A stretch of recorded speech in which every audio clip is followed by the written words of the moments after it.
The U.S. is escalating a trade war with other major economies.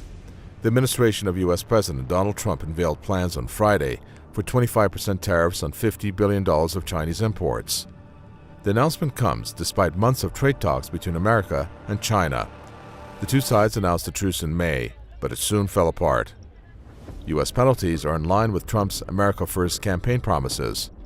Trump says he is trying to counter Chinese trade practices that he believes have cost jobs in the U.S. But it's not only China that has been targeted. Trump is fighting on a global front.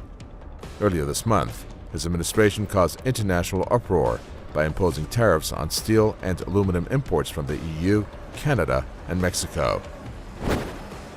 It's hard to understand exactly why Donald Trump wants to go to war with 60% of the world's GDP. And by that, I mean that the countries representing 60% of the world's GDP are now on an adversarial relationship with the U.S.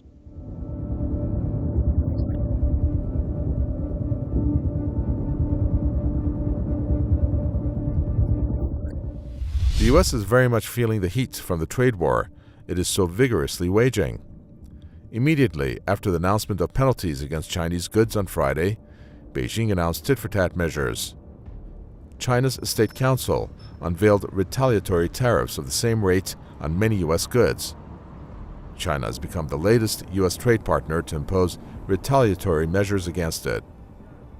On Thursday, members of the European Union endorsed import duties on $3.3 billion worth of American goods.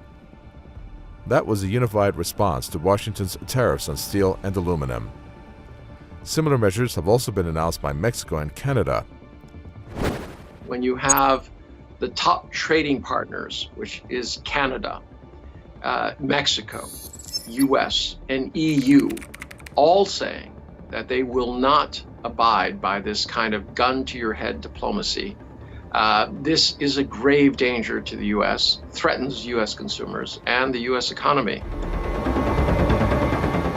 Although the U.S. economy is robust, the retaliatory tariffs will probably push prices up for American consumers as well as for firms that depend on imported goods.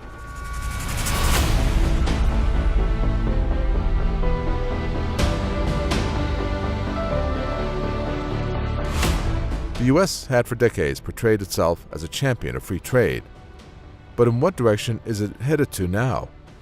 Trump is implementing increasingly protectionist policies. He apparently prefers economic protectionism to deals that cut international trade barriers. He's been using tariffs to save American jobs and industries. Many countries have warned that they are planning to challenge the U.S. at the World Trade Organization.